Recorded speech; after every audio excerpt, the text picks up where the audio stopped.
Era globalisasi dan keterbukaan meniscayakan pada persaingan tanpa batas. Pemilik modal besar dapat dengan mudah membangun jaringan bisnis di negara lain dan menguasai sektor-sektor strategis nasional seperti kesehatan, pendidikan, dan sumber daya alam.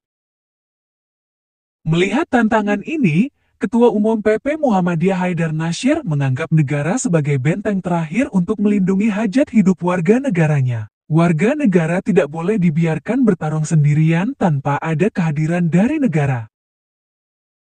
Karenanya, pemerintah diharapkan menghasilkan kebijakan yang berasas pada kepentingan nasional, bukan pada pragmatisme ekonomi semata. Maka kita harapkan berbagai perangkat undang-undang itu jangan open bar, jangan serba terbuka seluas-luasnya tanpa memikirkan masa depan kekuatan-kekuatan nasional. Ini perintah konstitusi yang harus dihayati sebenarnya, pesannya dalam pidato di Milad ke-52 tahun RSI Cempaka Putih, Jumat 23 Juni. Haidar mengatakan jika era globalisasi dan keterbukaan tidak bisa dijadikan alasan untuk memproduksi undang-undang yang justru melemahkan perlindungan terhadap warga negaranya sendiri. Undang-undang, kata dia, harus dibangun dengan penuh pertanggungjawaban di atas fondasi nilai, etika, dan konstitusi nasional. Maka setiap lembar rancangan undang-undang harus betul-betul seksama karena ini menyangkut hajat hidup orang banyak. Tapi kalau masih tutup kuping, semua masukan berlalu begitu saja, ya kita hanya bisa bertahan dengan kekuatan yang kita miliki. Dan selebihnya biar jadi urusan Allah SWT.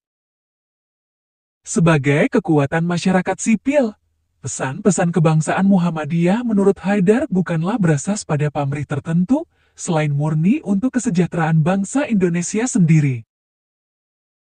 Sebab Muhammadiyah telah merasakan berbagai kesulitan dan kesusahan dalam membangun Indonesia dari pinggiran dan daerah-daerah terpencil. Komitmen Muhammadiyah dalam memajukan kehidupan bangsa bahkan telah dimulai sebelum Republik Indonesia berdiri.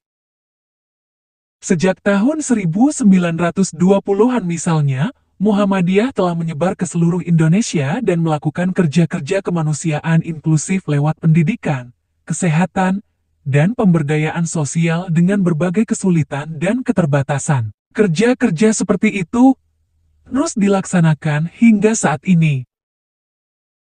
Di Pulau Arar, orang harus sekolah ke Sorong pakai perahu. Di sana dulu hanya ada satu SD Impres warisan Pak Harto. Setelah reformasi tidak ada tambahan, lalu Aisyah masuk membangun TK.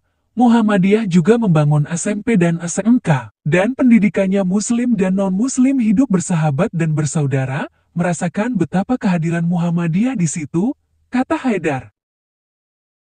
Kami merasakan bahwa ketika negara tidak hadir, kami hadir. Maka ketika kami bersuara, tolong jaga kedaulatan Indonesia, tolong jaga dan lindungi kepentingan Indonesia. Itu bukan karena kepentingan politik sempit, apalagi politik 5 tahunan. Tidak ada terbesit di Muhammadiyah, tapi demi masa depan bangsa karena betapa susahnya kita bangun sampai ke pelosok di saat negara belum hadir. Dan kami tidak menghendaki perubahan-perubahan ekstrim. Dengar masukan-masukan yang rasional, yang objektif. Jangan kafilah berlalu terus, nasihatnya.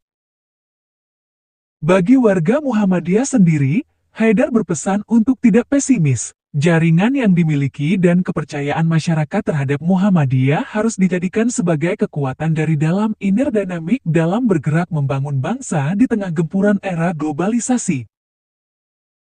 Kita tidak boleh kehilangan harapan. Muhammadiyah ini insya Allah kuat karena punya spirit membangun tanpa berhitung, membangun tanpa mencari pamrih, dan kita punya jaringan. Maka kita terus membangun, ujarnya.